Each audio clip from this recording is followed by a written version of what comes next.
Bonjour à tous et merci de vous joindre à nous pour la web émission d'aujourd'hui, les vaccins contre la COVID-19 pour enfants. Je m'appelle André Picard, je suis chroniqueur santé du Globe and Mail et je serai le modérateur de la discussion d'aujourd'hui. Avant de commencer, je tiens à souligner que le terrain sur lequel est situé le siège social du Globe and Mail se trouve sur les territoires traditionnels des Wendat, des Anishinaabe, des Haudenosaunee, de la nation métisse et de la Première Nation des Mississauga de Crédit et que l'endroit que nous appelons Toronto abrite encore aujourd'hui de nombreux peuples autochtones. Après environ 2 ans et demi d'événements en ligne, nous avons acquis une certaine expérience et nous ne prévoyons pas de problèmes techniques. Mais si toutefois vous rencontrez des problèmes, veuillez cliquer sur l'icône de service d'assistance qui se trouve au bas de votre écran et nous essaierons de régler les choses. Je voudrais également commencer par remercier la Société royale du Canada qui parraine l'événement aujourd'hui qui, je pense, est une discussion très opportune compte tenu de ce qui se passe au Canada. Comme vous le savez, nous sommes au milieu d'une triple pandémie, c'est-à-dire d'épidémies chevauchantes de grippe, de virus respiratoire syncytial et de la COVID-19. Ces virus respiratoires et les maladies qu'ils provoquent font des ravages dans les hôpitaux pédiatriques et bien sûr dans la vie de nombreux parents. Je suppose que de nombreuses personnes dans la salle ont une expérience directe avec un enfant fiévreux qui a une respiration sifflante et allaitante, incapable de trouver des médicaments contre la douleur. À la pharmacie, vous vous retrouvez à attendre 4 heures dans la salle d'urgence qui est remplie d'autres enfants malades. J'imagine aussi que beaucoup de parents n'ont pas pu venir ici aujourd'hui parce qu'ils sont en train de s'occuper de leurs enfants malades. Veuillez donc partager cette vidéo un peu plus tard. Il est cependant difficile de faire comprendre à quel point ces situations peuvent être effrayantes. Aujourd'hui, nous voulons donc vous donner quelques conseils pratiques pour faire face à ces problèmes, en particulier la prévention. Vous savez, la meilleure défense contre la COVID, la grippe, le VRS, c'est la prévention. Il s'agit de faire en sorte que les enfants ne tombent pas malades en premier lieu. Nous avons donc un full d'outils de prévention, masques, vaccination, ventilation, reste à la maison lorsqu'on est malade. Aujourd'hui, nous allons aborder brièvement toutes ces questions, mais nous allons vraiment nous concentrer sur l'importance des vaccins, car c'est une méthode de prévention tellement sous-utilisée. Les experts, j'ai beaucoup de questions à leur poser. Je veux aussi que le public s'exprime. Alors posez vos questions dans la boîte de questions-réponses. Encore une fois, c'est en bas de votre écran. Elle peut être en haut si vous regardez sur un téléphone et je ferai de mon mieux pour intégrer vos questions dans notre conversation. On n'aura pas de questions-réponses séparées parce qu'on n'a jamais le temps si on le laisse à la fin. Nous essayons donc tout ce qui se passe par la tête, enregistrez-le et nous essaierons de l'inclure. Permettez-moi de commencer sans plus attendre en présentant nos panélistes. Ils ont tous des biographies d'actrices très impressionnantes qui font toutes 10 pages. Mais je vais leur donner leur titre, rien de plus, parce que nous voulons vraiment passer notre temps à parler avec eux et non pas d'eux. Je vais commencer par Dr. Upton Allen, professeur de pédiatrie à l'Université de Toronto et chef de service des maladies infectieuses à l'hôpital pour enfants malades. Bienvenue. Le Dr. Christine Chambers est professeur de psychologie, neurosciences et de pédiatrie à l'Université Dalhousie et l'une des fondatrices de It Doesn't Have to Hurt, Inutile de souffrir, une campagne dont vous entendrez parler un peu plus tard dans notre discussion. Dr. Joanne Langley est également à Halifax. Elle est médecin spécialiste des maladies infectieuses pédiatriques au IWK Health Center et titulaire de la chaire Guy High GlaxoSmithKline en vaccinologie pédiatrique à Dalhousie. Enfin, Dr. Manish Natarajan Sarangani, il est directeur de Centre d'évaluation des vaccins de l'hôpital pour enfants de la Colombie-Britannique à Vancouver et professeur agrégé de pédiatrie à l'Université de la Colombie-Britannique. Je sais que vous êtes très occupé. Merci d'être là pour participer avec nous, avec cet événement éducatif. Beaucoup de nous sont très inquiets et cherchent des réponses. Je voulais commencer avec Dr. Upton Allen. Si vous savez, chaque jour, il semble y avoir un nombre alarmant d'histoires dans les médias. Je sais que nous en faisons beaucoup au Globe and Mail au sujet de l'impact de ces virus respiratoires sur les enfants et les parents. Je voulais vous demander, pour commencer, comment nos hôpitaux comme Sick Kids et votre personnel s'en sortent? Eh bien, merci beaucoup, André. C'est une question très importante. Pratiquement tous les hôpitaux pour enfants voient un nombre croissant d'enfants atteints de virus respiratoires, de VRS, de grippe et certains de SARS-CoV-2, la cause de la COVID. C'est un défi. Nous faisons face.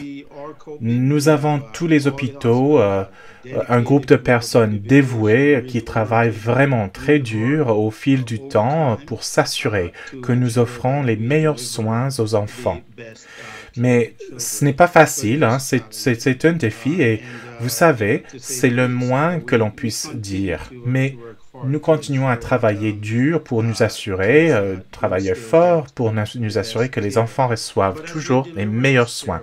Mais en fournissant ces soins, nous sommes reconnaissants ou conscients du fait que nous avons vraiment besoin du soutien de nos collègues dans les communautés qui nous entourent et des pratiques de soins, de santé primaire, qui peuvent aider à empêcher les services d'urgence des grands hôpitaux d'être submergés de cas. Nous avons vraiment besoin de leur aide continue et ils ont fait un excellent travail jusqu'à présent. Oui, en message, il s'agit pas seulement des hôpitaux, mais les médecins de famille, les pédiatres ont beaucoup à faire. Et je vais vous demander un peu plus tard quand un enfant doit aller à l'hôpital. Je garde cet espoir plus tard. Dr. Langley, on va discuter sur l'importance des vaccins. Donnez-nous une idée pour commencer du nombre d'enfants qui sont vaccinés. Est-ce que c'est beaucoup, aucun, ou en étant pour des choses comme la COVID et la grippe? Combien d'enfants sont vaccinés? Je sais que nous n'avons pas encore de vaccin contre le VRS, mais je vais vous poser aussi la question plus tard. Merci beaucoup.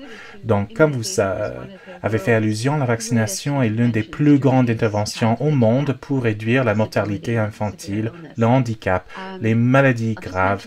Je vais juste mentionner des vaccinations de routine qui ont toujours lieu toute l'année et qui ont été interrompues par la pandémie. Ainsi, nous avons maintenant une grande proportion d'enfants jusqu'au programme de vaccination des adolescents qui n'ont pas pu être vaccinés en raison de la façon dont la pandémie a entraîné la fermeture des visites en personne.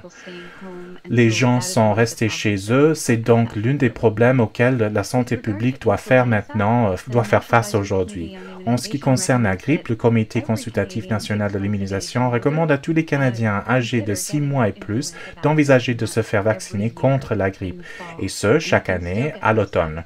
Et vous pouvez toujours obtenir ces vaccins. Maintenant, presque toutes les provinces offrent de vaccins aux enfants de façon systématique, et je recommande fortement que la toute première année, vous receviez votre vaccin, vous aurez besoin de 2 injections si vous avez moins de 9 ans. Mais après cela, c'est une injection par an.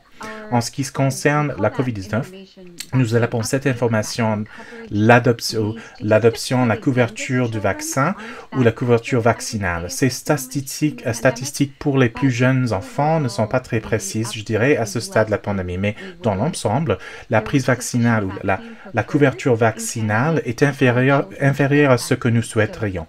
Il y a eu suffisamment de vaccins fournis au Canada pour que les enfants puissent se faire vacciner. Donc, aucun enfant ne devrait être incapable de se faire vacciner parce qu'il n'y a pas de vaccin pour lui, parce qu'il y en a un. Il y a donc encore beaucoup de travail à faire pour aider les enfants, les familles à comprendre qu'il s'agit d'un vaccin sûr et efficace et que c'est dans le meilleur intérêt de leur enfant. Et il existe d'excellents moyens, si vous êtes vous-même anxieux à propos des vaccins et si vous pensez que votre enfant pourrait l'être, de faire cette expérience, une expérience positive. Je sais que la plupart n'ont pas ces 2 vaccins, la grippe et le COVID. Oui, c'est probablement plus élevé chez les adolescents, donc 12 ans et plus, et un peu plus chez les 5 à 11 ans et moins chez les 6 à 4 ans. Et je regarde Manish, il a peut-être des données plus récentes que moi, mais je pense que ce n'est pas plus de 60% pour ce groupe d'âge. Oui, OK, Dr. Christine Chambers, nous avons entendu, vous savez, que les chiffres ne sont pas géniaux, surtout compte tenu de ce qui se passe. Pouvez-vous nous aider à comprendre pourquoi les parents hésitent? Pourquoi ne se précipitent-ils pas pour faire vacciner leurs enfants plutôt que de les accompagner aux urgences? Je veux dire, oui, je pense qu'il y a beaucoup de raisons complexes pour lesquelles les parents ne font pas vacciner leurs enfants en ce moment, et je pense qu'une partie de ça est juste que les parents sont nerveux, ils sont anxieux, les parents sont fatigués, les parents n'ont peut-être pas accès aux bonnes informations ou ne reçoivent pas les bons conseils. Je sais aussi, grâce à nos recherches, que certains facteurs plus pratiques et logistiques interfèrent en fait avec la capacité des parents à faire vacciner leurs enfants. Nous savons par exemple que la peur des aiguilles est un problème important pour les enfants et les familles. Parfois, cette peur empêche les enfants et les familles de se faire vacciner comme ils le devraient. Et donc, tous ceux qui ne font pas vacciner ne sont pas tous des parents anti-vaccins. Il y a toutes sortes de choses qui entrent en jeu. Oui, il y a un groupe de parents que nous connaissons qui sont vraiment sur la...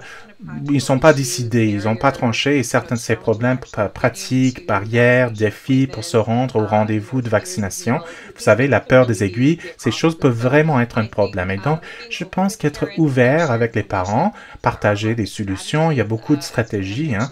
Comme Joanne l'a mentionné, on peut faire en sorte que les aiguilles fassent moins mal et que l'expérience soit plus positive pour les familles. Et donc, je pense que nous devons vraiment nous assurer que nous faisons tout ce que nous pouvons faire pour que la vaccination soit une expérience aussi positive que possible. Dr. Manish Sadarangani, merci de votre patience. Nous avons en numéro 4, nous avons entendu parler des hésitations, la réticence des parents. Nous avons entendu que les chiffres ne sont pas très bons. Pouvez-vous nous parler de la science? Les vaccins sont sûrs? Est-ce qu'on devait s'inquiéter pour des effets secondaires? Certains des éléments qui inquiètent les parents. Oui, c'est une excellente question, André. Assez courante. Nous avons une clinique d'immunisation ici à l'hôpital pour enfants de la Colombie-Britannique où nous voyons les familles qui ont ces préoccupations. Et je dirais que les questions les plus courantes sont celles que vous avez mentionnées, comme comment savons-nous que ces vaccins sont sûrs et comment savons-nous qu'ils vont fonctionner. Et particulièrement dans le contexte de la pandémie actuelle où la majorité des enfants auront probablement été infectés par le COVID à un moment donné. On me demande donc souvent s'ils ne sont pas déjà protégés de leur infection. Je pense que du point de vue de la sécurité, nous avons essentiellement vu, et très publiquement vu, le processus par lequel les vaccins passent du laboratoire au bras des gens dans la population. Ils sont soumis à des essais très rigoureux en laboratoire et à des tests avant même d'être administré à un être humain. Il passe ensuite par des études très soigneusement contrôlées et un petit nombre d'individus avant de faire l'objet d'essais de plus grande envergure qui, pour le COVID, ont été réalisés initialement sur les adultes, sur les dizaines de milliers d'adultes, puis sur des milliers d'enfants. Et maintenant, nous en sommes arrivés à un point où millions d'enfants ont été vaccinés avec ces vaccins contre le COVID. Et pour la première fois, que ce vaccin est administré à un individu, sa sécurité est surveillée de très près dans des phases initiales. Des tests sanguins sont effectués régulièrement afin de s'assurer que ces vaccins ne provoquent pas de problèmes que nous ne pourrions pas voir en examinant une personne ou en lui posant des questions. Et ensuite, dans ces dizaines de milliers d'essais, ces personnes sont également suivies après la vaccination pour rechercher les événements qui peuvent survenir. Vous savez, les choses auxquelles nous nous attendons, les bras douloureux et les fièvres et autres dans les premiers jours, mais aussi les choses qui peuvent être plus rares par la suite. Mais même une fois qu'ils sont approuvés et utilisés dans les communautés, dans les populations, la surveillance de la sécurité continue à l'échelle nationale. Et donc, différentes places pour analyser la sécurité et tous les événements indésirables qui se produisent ou les effets secondaires qui se produisent, que les gens pensent en non qu'ils soient liés au vaccin, à l'Agence publique santé du Canada qu'il puisse rassembler les données de tout le pays et identifier les signaux. En outre, des études de surveillance actives sont menées par des groupes comme le Réseau canadien de recherche sur l'immunisation qui s'efforcent d'examiner très attentivement des effets secondaires. Je pense que pour moi, l'assurance que ces systèmes sont robustes et que nous avons identifié ce qu'il en est, dans les effets secondaires vraiment très rares, comme les événements cardiaques comme la myocardite et la péricardite, au niveau de la population, ils sont très rares. Mais les méthodes de sécurité que nous avons mises en place ont permis de les identifier. Des autres problèmes de caillots de sang qui ont été identifiés très tôt avec le vaccin à vecteur viral, le vaccin d'AstraZeneca, ont également été identifiés grâce à la surveillance de la sécurité que nous avons mise en place.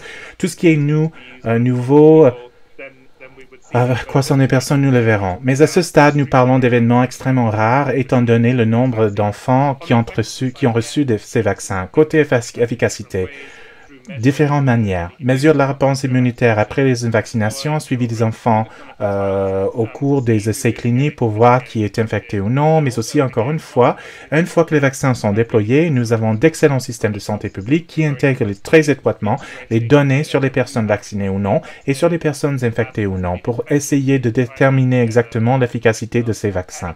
Et je pense que nous avons constaté dans différents groupes d'âge qu'il y a une efficacité et une protection. Et je pense qu'il est important de noter que cette protection est supérieure à celle que l'on obtient avec une infection naturelle. Et même chez les personnes atteintes d'une infection naturelle, il est clairement avantageux d'obtenir une protection plus solide par la vaccination. Et Joanne, pourriez-vous développer un peu cette question d'efficacité? J'entends ça beaucoup. Il ne fonctionne pas, il ne marche pas pour la grippe. Que signifie l'efficacité? Et est-il toujours utile de faire ces vaccins, de se faire vacciner? Oui, donc il y a beaucoup de terminologies qui circulent et l'efficacité est l'une d'entre elles. Un autre terme, c'est l'efficacité réelle et c'est le résultat que nous voyons d'un essai clinique dans une circonstance idéale. Donc l'efficacité réelle est une sorte de monde réel. Comment fonctionne-t-il dans le monde réel? Et l'efficacité est définitivement très rassurante. Elle peut être d'environ 75% dans l'ensemble après que vous ayez reçu une dose de vaccin COVID-19. Nous continuons à suivre ces données parce qu'il y aura des variantes qui apparaîtront au fil du temps. Ce qui est peut-être le plus rassurant pour un parent, c'est qu'il protège contre ces conséquences graves, suffisamment graves pour que l'enfant doive être hospitalisé pour être soigné. Si vous êtes suffisamment malade pour être hospitalisé, vous avez besoin de quelque chose pour vous aider à respirer, pour aider votre cœur à fonctionner, pour fournir des soins que vous ne pouvez pas fournir à la maison en tant que parent. Et c'est pourquoi nous utilisons cela comme un marqueur, comme une mesure de résultat pour dire si les vaccins protègent contre ces résultats. Et ils le font clairement. Et Dr. Upton, et qui nous donne cette ouverture à laquelle... Quand est-ce que votre enfant est-il assez malade pour aller à l'hôpital? Les parents ne le savent pas toujours. Vous savez, c'est une question importante, André, que les parents veulent vraiment savoir. Quand on pense à l'évolution des infections virales, pour la plupart des enfants, une écrasante majorité d'enfants, on constate qu'ils s'améliorent progressivement au fil des jours, mais de temps en temps, nous voyons des enfants qui vont mieux et qui commencent à s'aggraver. Les parents doivent donc être conscients de ce type de scénario, cette situation, un enfant qui va mieux et dont l'état se détériore. Ils doivent consulter un médecin, mais il y a d'autres signaux dont ils doivent être conscients.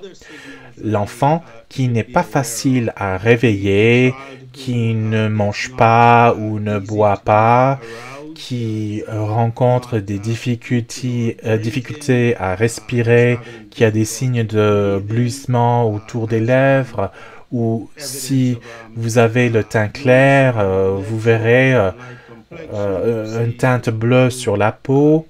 Ce sont des choses que les familles doivent savoir lorsqu'elles essayent de déterminer si leurs enfants ont besoin d'être vus par un médecin. Il est très important de reconnaître la remarque que j'ai faite plus tôt au sujet de l'enfant qui va mieux et qui commence à se détériorer, car cela pourrait annoncer l'apparition de complications de l'infection initiale qui, autrement, auraient été assez bénignes.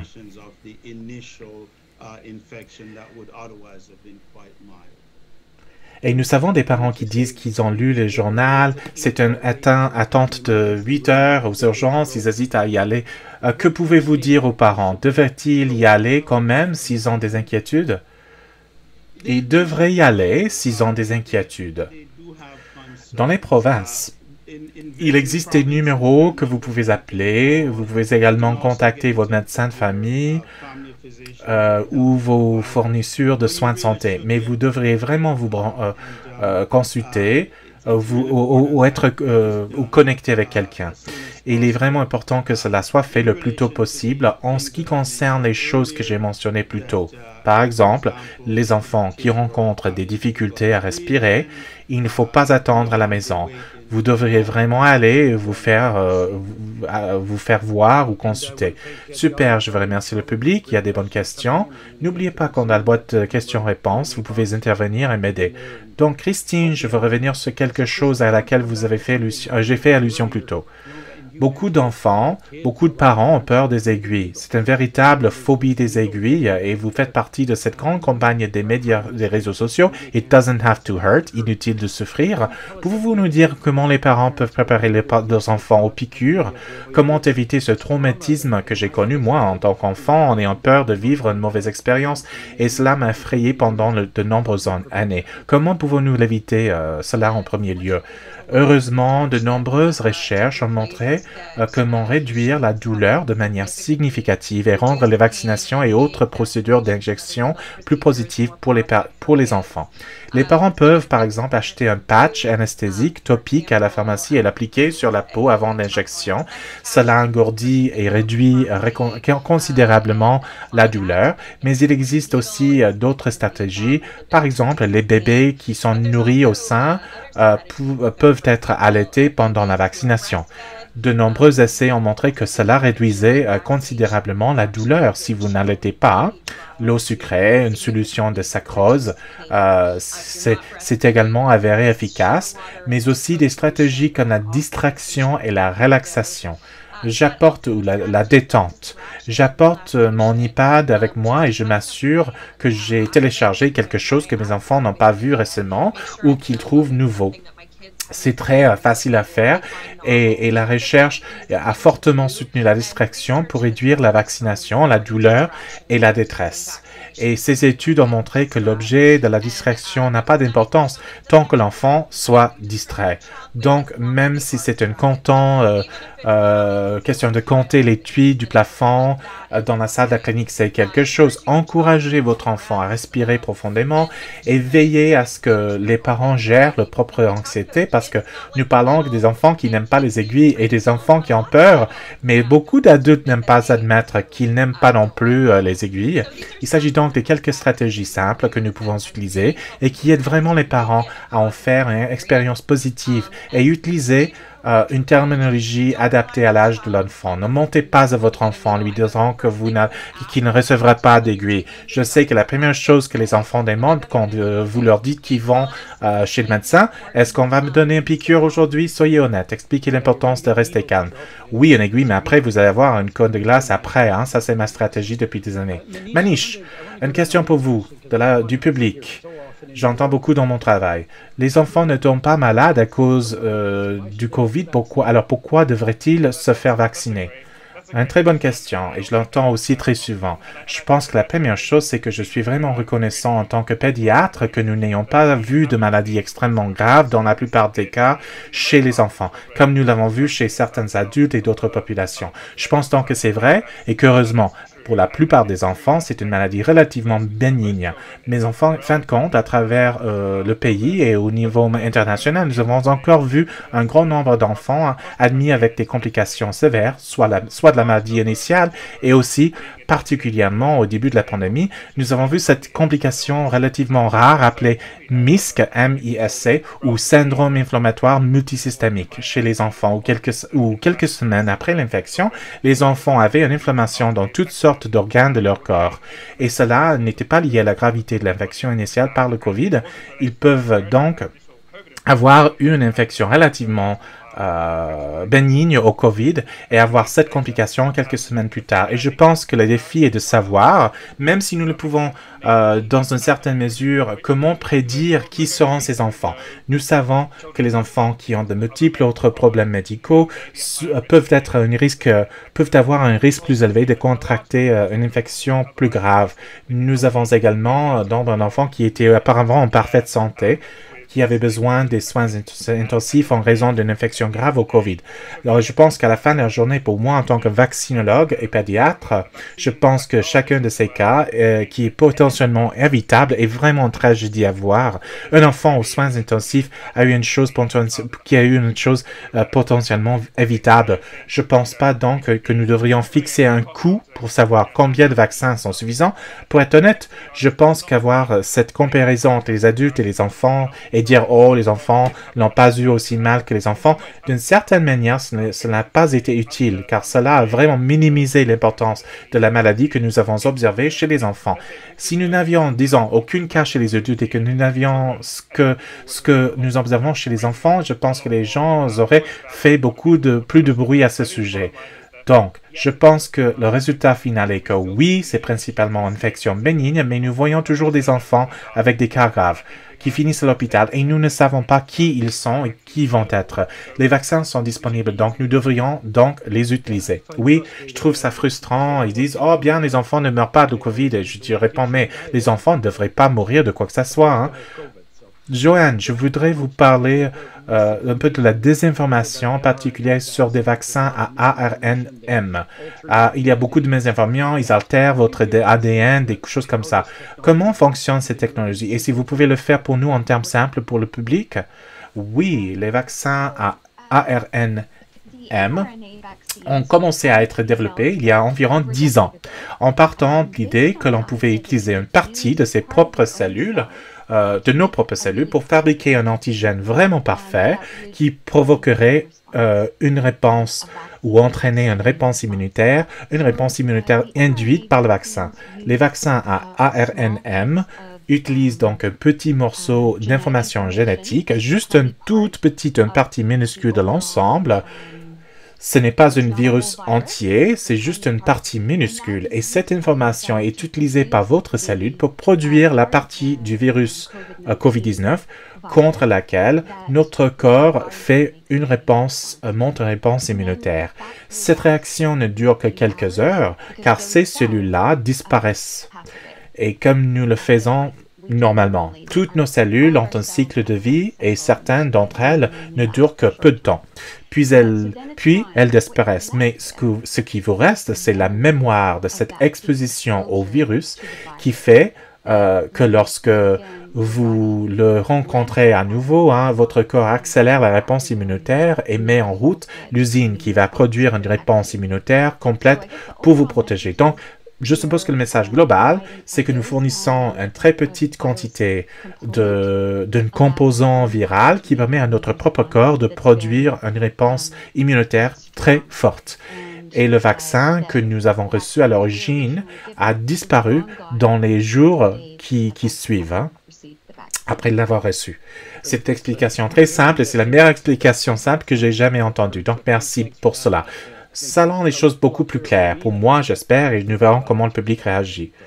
Je pense qu'ils vont aimer. Upton, je voulais revenir à vous. Quand vous parliez au début de la quantité de travail que font vos collègues et vous-même, qu'il doit être vraiment frustrant de traiter tous ces enfants malades en sachant que beaucoup de ces cas sont évitables, je me demande quel est le message que vous voulez faire passer aux parents lorsque vous travaillez tous les jours et que vous vous occupez de ces enfants malades. Je pense qu'il est vraiment important, André, que nous travaillions tous fort et dur pour nous assurer que les parents ont les bonnes informations qui peuvent être utilisées pour prendre des décisions. Comme Christine y a fait allusion tout à l'heure, je veux dire qu'il est très important que nous n'ayons pas d'hésitation ou de réticence de la part des familles à se faire vacciner parce qu'elles ont reçu de mauvaises informations. Cela signifie qu'en travaillant avec ces familles en tant que prestataires de soins de santé, nous pouvons établir des liens avec les communautés et les familles afin de nous assurer que les familles disposent des informations correctes pour guider leurs décisions. C'est un processus qui nécessite une coordination minutieuse avec les dirigeants de la communauté afin de faire passer le message. Il y a tellement de questions qui ont surgi et qui sont basées sur des informations erronées, des fausses informations. Et donc, nous devons travailler pour corriger cela, afin qu'ils prennent des décisions basées sur les bonnes informations. Il y a aussi des problèmes liés à la clarification des choses qui peuvent être dans les médias. Dr. Langley a fait allusion au fait que le travail sur les vaccins a commencé il y a de nombreuses années. Et les familles disent souvent, « Ah, vous savez, je ne veux pas faire vacciner mon enfant parce que ce vaccin a été précipité. » Et la réalité, vous savez, André, le travail sur le vaccin contre le SRAS-1 a commencé peu après la victoire du SRAS-1 en 2004. Il s'avère que le virus du SRAS-1 est identique à près de 80% au virus COVID. Ainsi, en 2007 et 2009, les scientifiques disposaient d'informations qui leur ont permis de déterminer comment fabriquer un vaccin ciblant le SRAS-1, qui est identique à 80% au virus COVID. Cela, ajouté à ce que le Dr Langley a mentionné plus tôt au sujet des travaux sur le vaccin à ARNM, signifie que lorsque le COVID est apparu en 2019-2020, devinez quoi? Par chance, par hasard, la recherche avait une décennie d'avance sur l'arrivée du virus, au moins une décennie. Et une autre façon de voir les choses, André, nous ne voulons pas trop nous écarter du sujet, mais une autre façon de voir les choses est que si le COVID avait eu lieu en 2002, 2004, je ne pense pas que nous aurions eu un vaccin avant plusieurs années. Nous avons donc eu de la chance que les choses se sont passées comme elles se sont passées. Oui, la vitesse à laquelle nous avons obtenu un vaccin était vraiment une partie étonnante de la science. Et je pense que les gens n'appréciaient pas pleinement. Donc, merci d'avoir souligné. Christine, je veux revenir sur cette partie d'hésitation ou réticence. Vous êtes psychologue. Aidez-nous à comprendre. Je vois des parents qui disent « Oh, j'ai mes vaccins COVID, j'ai mon vaccin contre la grippe, mais je ne vais pas les donner à mes enfants. » Vous savez, ce n'est pas sûr pour les enfants. Qu'est-ce qu'ils pensent? Comment résoudre ce cercle? Comment résoudre ce problème? Oui, je veux dire, c'est un temps et un espace vraiment difficile. Je veux dire, il y a tellement d'informations qui circulent et nous ne faisons pas un bon travail en tant que scientifiques pour rendre la science aussi accessible que certaines de ces autres sources d'informations. Et donc, je pense que les parents entendent beaucoup de conversations, ils en parlent dans les couloirs, vous savez, sur Facebook. Et donc, je l'approche vraiment comme si j'encourageais les parents à se rappeler qui apporte l'expertise, qui a l'expérience, à qui est-ce qu'on peut se faire confiance. Et je suis triste qu'au cours de cette pandémie, malgré cette incroyable réussite scientifique, nous semblions être dans une situation où les gens ont perdu confiance dans la science et dans beaucoup d'expertise. Je pense donc que nous devons tous travailler ensemble pour rétablir cette confiance. Je pense que nous pouvons normaliser le fait que, bien sûr, il est normal que vous vous posiez des questions sur votre enfant et ses soins. Tous les parents veulent faire ce qu'il faut pour leur enfant. Ils veulent faire ce qu'ils veulent, s'il y a de mieux. Et donc, je pense que nous devons vraiment commencer à penser à qui nous pouvons faire confiance à rétablir certaines de ces informations. En tant que scientifiques et professionnels de la science et santé, nous faisons un excellent travail à rendre les choses plus compliquées qu'elles ne doivent l'être parfois. Et une partie de la science, c'est que nous apprenons davantage et les choses sont raffinées. La science s'appuie sur des études et nous ne faisons pas une étude et toutes les réponses sont là. Il y a d'autres études. Les choses avancent, les choses évoluent, les virus changent. Donc, je pense que vraiment normaliser ça, que nous avons vécu une incroyable période d'anxiété. Les parents ont eu un fardeau incroyable pendant cette pandémie. Des gardes d'enfants perturbés, une scolarité perturbée.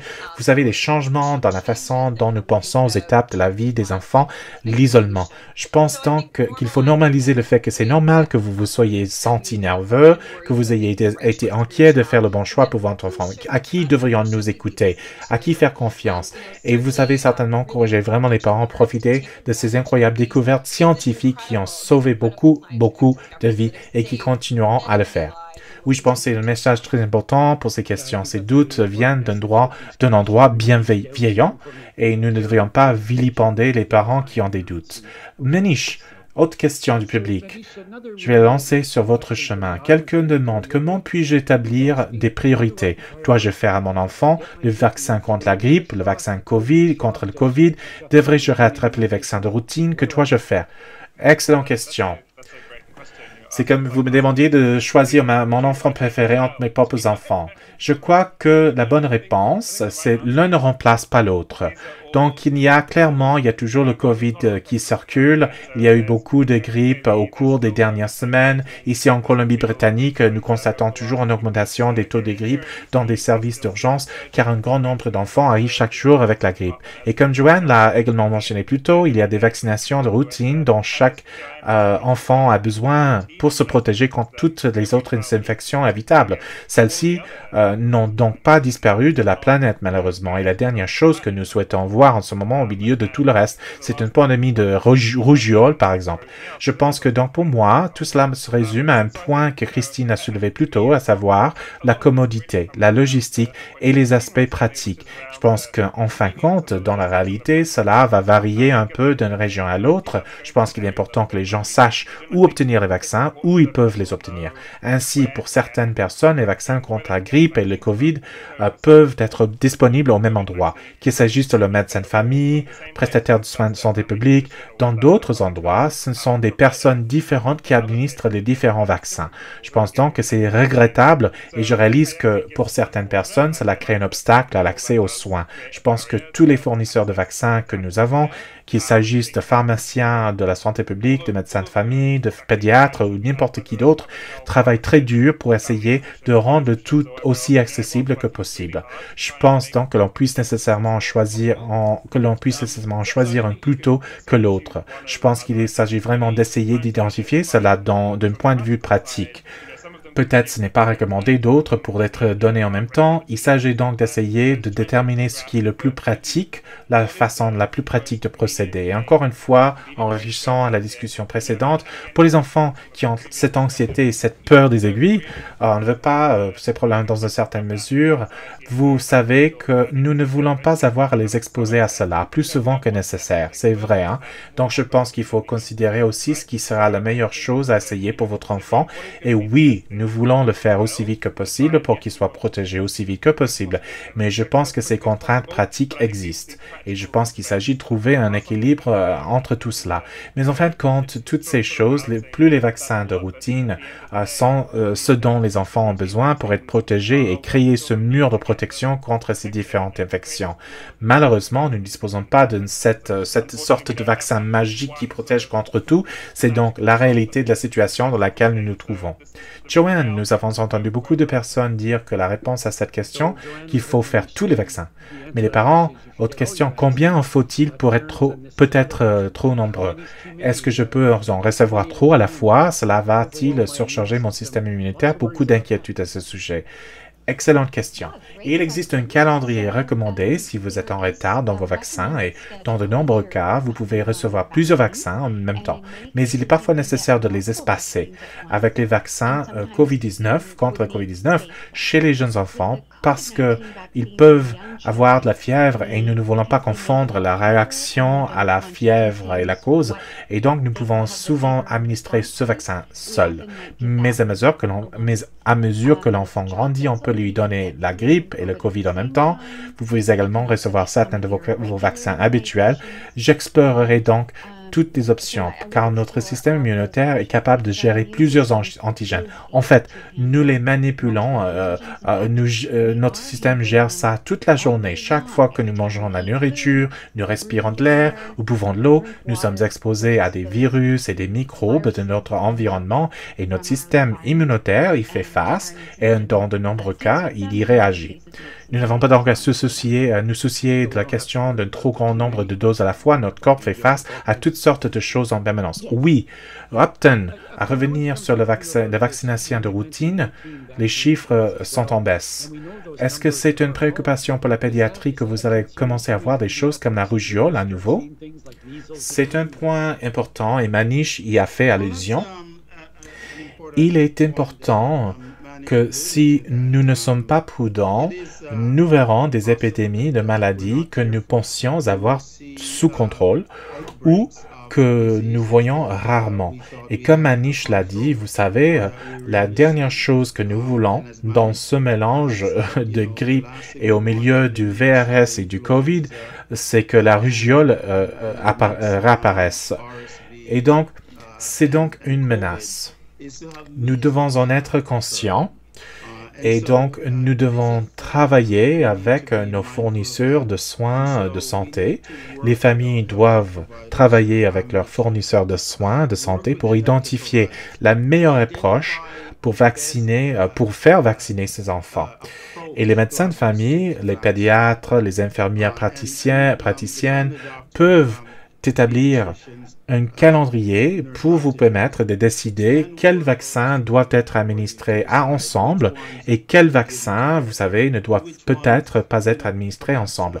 Du point de vue de la sécurité, ils peuvent tous être administrés ensemble, comme Dr. Langley y a fait allusion. André, l'un de nos principaux collègues aux États-Unis, a effectué un travail de modélisation il y a quelques années et a déterminé, il s'appelle le Dr. Paul Offit de l'hôpital pour enfants de Philadelphie, a déterminé que, théoriquement, notre système immunitaire et celui des enfants pourraient tolérer environ 20 000 vaccins en même temps, s'il était possible de le faire maintenant. Il est évident que personne ne le ferait jamais, mais cela illustre simplement la question suivante. Le nombre de vaccins que les enfants peuvent recevoir en même temps sur une courte période est-il trop élevé? Et là, la réponse est non. N'oublions pas qu'il y a des personnes plus âgées qui peuvent oublier qu'il y a eu beaucoup de progrès technologiques. Il existe maintenant des vaccins 601, par exemple. Il n'y a donc pas nécessairement autant de vaccins que les gens le pensent. C'est vrai. Christine, maintenant, je ne sais pas si vous puissiez répondre. Quelqu'un pose la question. J'entends à plusieurs reprises. Pourquoi ne faisons-nous pas la vaccination dans les écoles? Je sais, surtout pour les parents qui travaillent, c'est beaucoup de travail de se faire vacciner ses enfants. Dans le vieux temps, le bon vieux temps, nous faisions des vaccins à l'école contre la polio, la variole, tout ça. Avez-vous une idée de la raison pour laquelle cela ne se fait plus? Oui, je veux dire qu'il y a encore des programmes de vaccination dans les écoles, par exemple, en Nouvelle-Écosse et en septième année.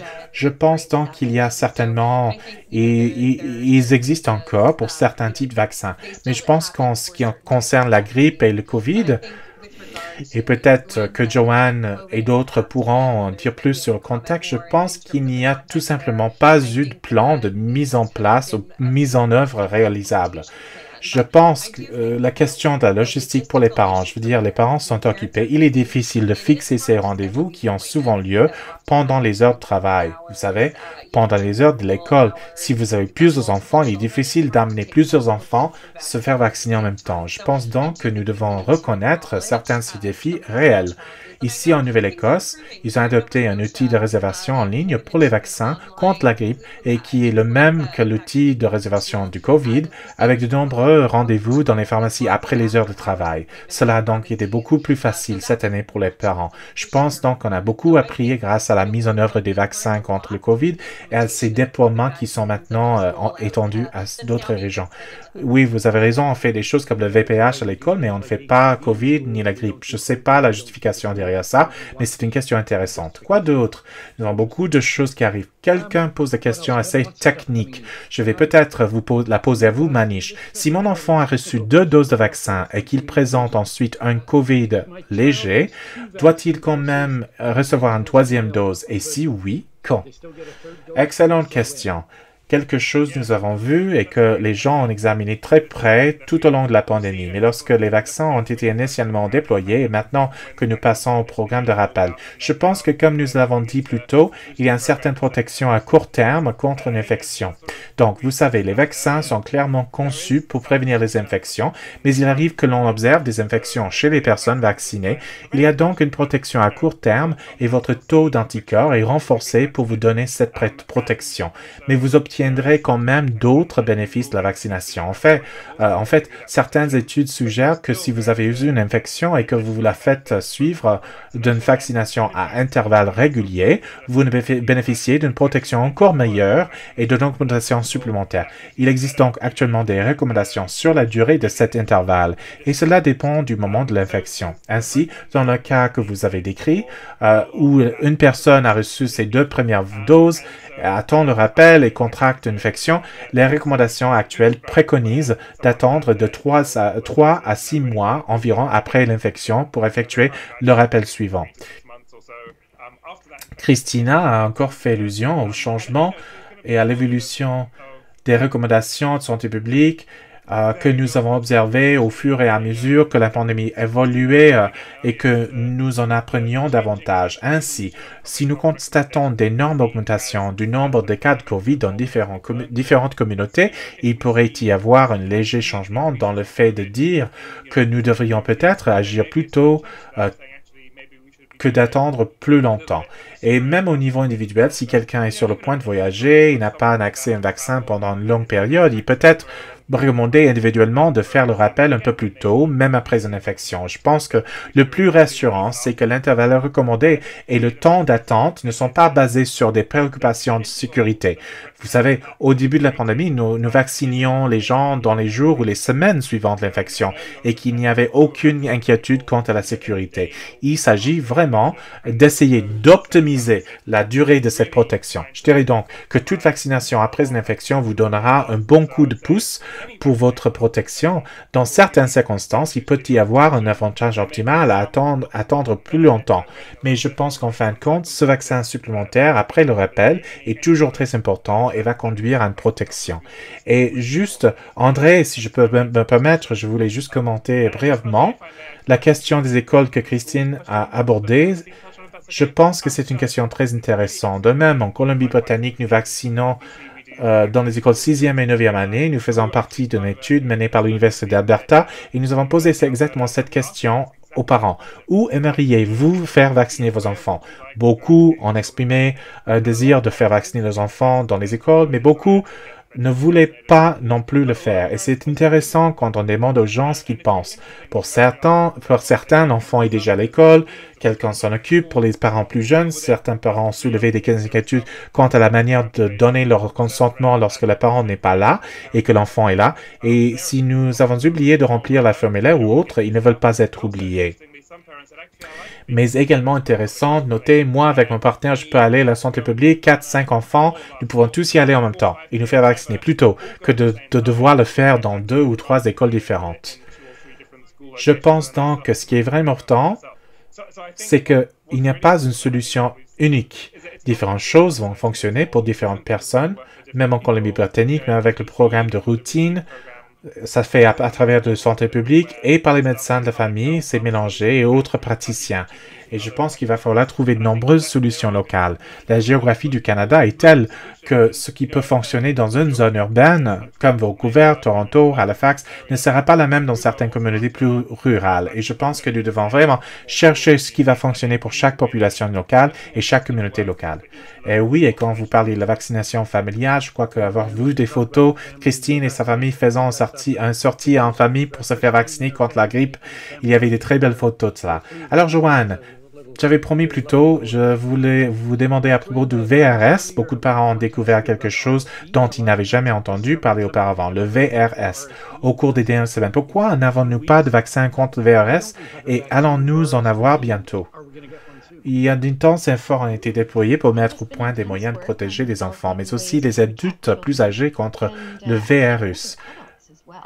Le VRS. Il s'agit d'un des cas de ces virus qui peuvent vous infecter plusieurs fois au cours de votre vie, mais ils tendent à provoquer la maladie la plus grave chez les jeunes enfants, chez qui ils provoquent généralement une infection pulmonaire ou des difficultés respiratoires. Il y a donc actuellement 2 stratégies principales auxquelles nous pensons, en plus de la prévention de l'exposition aux personnes malades. La première consiste à fournir des anticorps déjà formés contre le virus VRS. Ainsi, si un parent a un bébé prématuré, par exemple, ou un bébé atteint d'une maladie cardiaque congénitale, il se souvient peut-être qu'on lui a proposé un produit appelé Palivizumab, un anticorps que l'on s'injecte et qui vous protège pendant un mois. Il serait préférable d'avoir des vaccins car ils offrent une protection plus durable. En ce qui concerne les vaccins, il y a en fait 2 stratégies. La première consiste à vacciner la mère enceinte qui a déjà eu le VRS au cours de sa vie. Cela va renforcer sa réponse immunitaire et elle transmettrait tous ces anticorps à l'enfant à naître et qui bénéficierait d'une période de protection après la naissance, qui est la période pendant laquelle il est plus à risque. Cela progresse donc vraiment. Il y a une société qui va probablement... il y a des essais en cours et les premiers résultats sont en train de sortir. Je pense que nous en entendrons parler dans le courant de l'année prochaine. Et il y a aussi, deuxièmement, des études pour examiner de meilleures préparations d'anticorps qui dureraient plus d'un mois. Donc, en fait, l'année dernière, jusqu'à 6 mois. Si vous donnez le vaccin au bébé dont la mère n'a pas été vaccinée ou n'a pas été en mesure de l'être, le bébé sera protégé par une parapluie comme genre qui va couvrir pendant les 5 ou 6 mois, premiers mois de vie.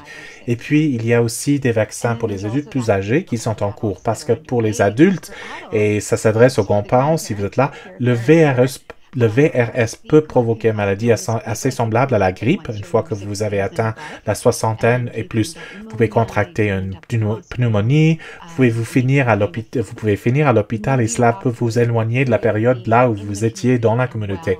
En bonne santé est capable de faire les choses. Ça c'est en cours d'élaboration. Est-ce que vous pouvez aborder ce problème de l'immunité naturelle, cette notion selon laquelle certaines personnes pensent qu'il est préférable de contracter la maladie parce qu'on est alors mieux protégé que par un vaccin? Est-ce que c'est vrai? Il est prouvé que si l'on est vacciné, Manish y a fait allusion aussi, que l'on est vacciné et que l'on a eu une infection naturelle, il y a un certain bénéfice à ce type de combinaison. Cela étant dit, il est clair que la vaccination fournit une protection plus complète que de permettre à quelqu'un de contracter une infection naturelle. Cette dernière ne dure tout simplement pas assez longtemps. Nous le savons maintenant. Il est donc préférable de se faire vacciner pour bénéficier d'une protection beaucoup plus complète. Mais les recherches se poursuivent pour déterminer s'il existe ou non des combinaisons entre le nombre de doses et le nombre d'épisodes d'infection qui pourraient être équivalentes à un certain nombre de vaccins. Mais nous ne disposons pas encore de ce type de données. Il est donc toujours important de se faire vacciner. Et encore une fois, rappelez-vous, il est très important de souligner ceci, et Dr. Langley y a fait allusion, que les vaccins visent à prévenir les résultats les plus graves du COVID. Et c'est la même chose avec la grippe. Et donc, lorsque les gens et les parents disent que même si mon enfant est vacciné, il peut quand même contracter le COVID, nous devons nous rappeler de leur dire qu'il y a peu de chances que le COVID soit grave, qu'il faut éviter de se retrouver à l'hôpital ou pire. Christine, l'hésitation à se faire vacciner, qui est à l'origine d'un grand nombre de questions aujourd'hui, est due à la désinformation. Comment pouvons-nous nous attaquer à cette pandémie, à l'infodémie, comme l'appelle l'Organisation mondiale de la santé? Je sais que cette question pourrait durer 1 heure, mais donnez-nous quelques exemples de la façon dont nous pouvons commencer à nous attaquer à ce problème. Oui, je peux partager la façon dont nous avons essayé de nous attaquer à ce problème avec notre travail sur la gestion de la douleur chez les enfants. Et il est nécessaire la campagne de It Doesn't Need to Hurt. Les résultats de recherche clés qui sont publiés dans les revues auxquelles la plupart des gens n'ont pas accès. Je travaille avec des partenaires comme Parent Media pour mettre ces messages fondés sur des preuves dans le contenu numérique pour les parents sur les réseaux sociaux. On dit, vous savez, les médias sociaux n'y en ont pas. Mais en tant que professionnel de la santé scientifique, je veux dire que nous avons une obligation de nous assurer que nous mettons notre contenu de bonne qualité et nos preuves là où les gens vont déjà. On a besoin de respecter là où les gens vont à recueillir leurs informations et de le mettre là où eux, ils se mettent. Et donc, je pense que c'est une autre façon de parler sur comment on communique sur la science, comment on rend la science accessible. Cet événement, c'est un excellent exemple de création d'opportunités d'engagement et de conversation. Si nous voulons que les gens fassent confiance à la science, vous savez que la confiance vient du fait d'avoir des relations et de construire les relations.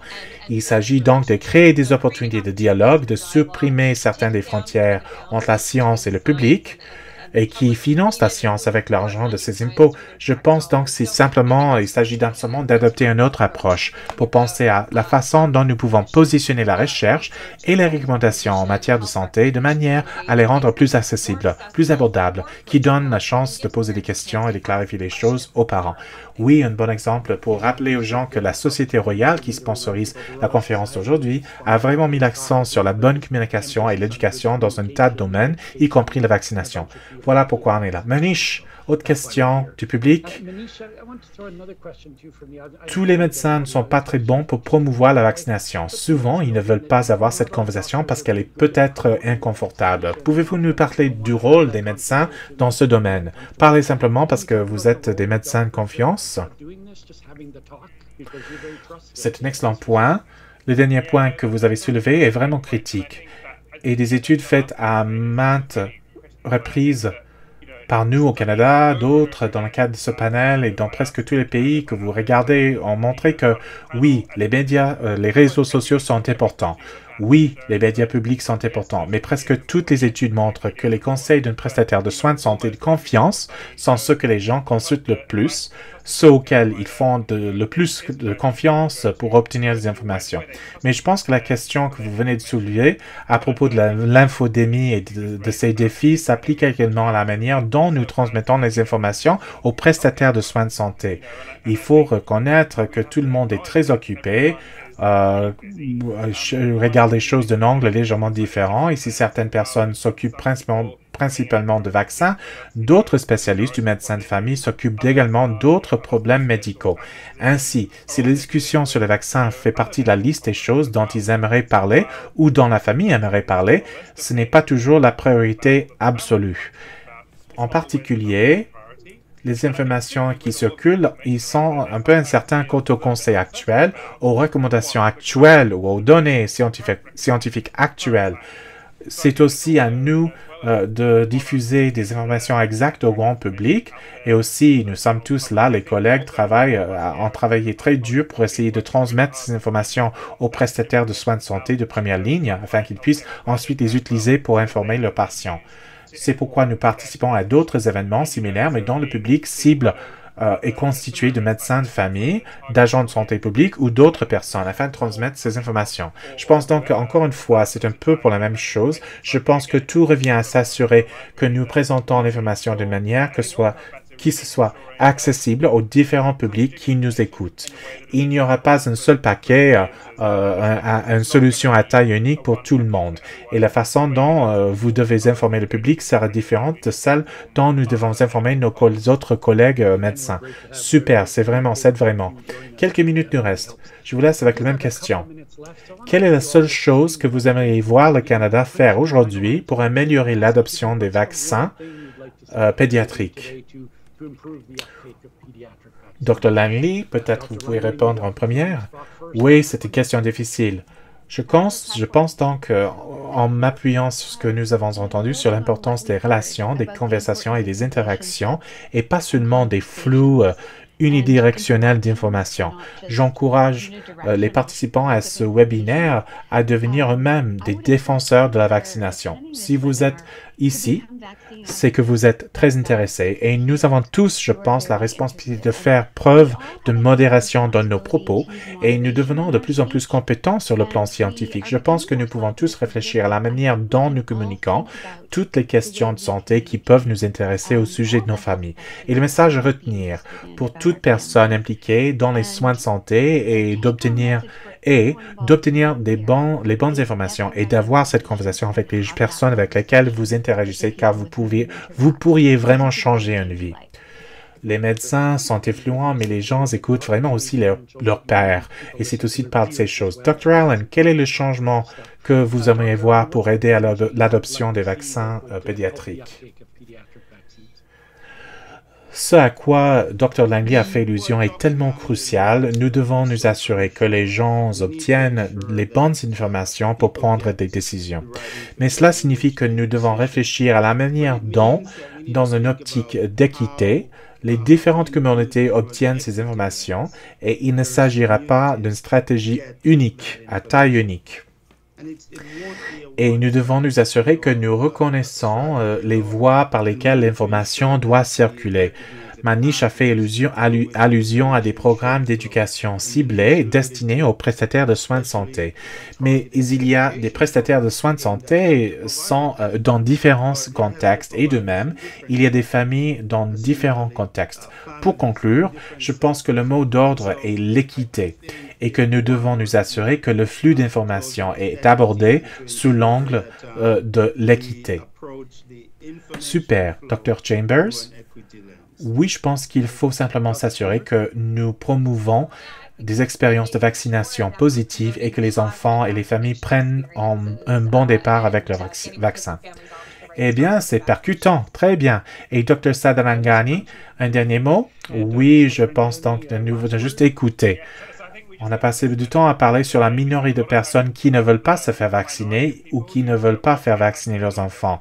Mais enfin, quand la plupart des gens veulent se faire vacciner et veulent que leurs enfants se fassent vacciner, je crois. Mais ils ont des vraies questions je pense que nous ne devons pas les rejeter ou les vilipender, comme vous l'avez mentionné, mais nous devons les écouter de façon respectueuse. Et ensuite, je pense que ce message peut essentiellement se potentialiser d'une certaine manière. Et ça va continuer encore. Je pense que c'est ce dont nous avons besoin pour écouter et nous engager et nous assurer que nous répondons aux questions auxquelles les gens veulent des réponses d'une manière qu'ils peuvent comprendre et qu'ils peuvent sentir que tout a été abordé. Oui, les parents veulent le meilleur pour leurs enfants et la plupart d'entre eux se font vacciner. C'est le message qu'on a aidé pourquoi aujourd'hui. Je tiens donc à remercier tous qui se sont joints à nous aujourd'hui, Dr. Upton Allen, Dr. Christine Chambers, Dr. Joanne Langley et Dr. Manish Sadarangani. Je tiens également à remercier tous les membres du public d'être venus, d'avoir posé d'excellentes questions, des questions difficiles. Et bien sûr, la Société royale d'avoir parrainé, sponsorisé cet événement très opportun. Je tiens à rappeler l'auditoire que nous partagerons un lien vers l'enregistrement de cette web émission avec tous ceux qui se sont inscrits dans une semaine environ. Partagez cela avec vos familles et vos amis et votre famille. Merci encore une fois d'être venus. N'oubliez pas de vous faire vacciner à vos enfants, de rattraper le retard en matière de vaccins de routine. Donc, merci dans le nom du Globe and Mail, votre présence ici aujourd'hui et nous avons hâte de vous accueillir à notre prochain événement en 2023.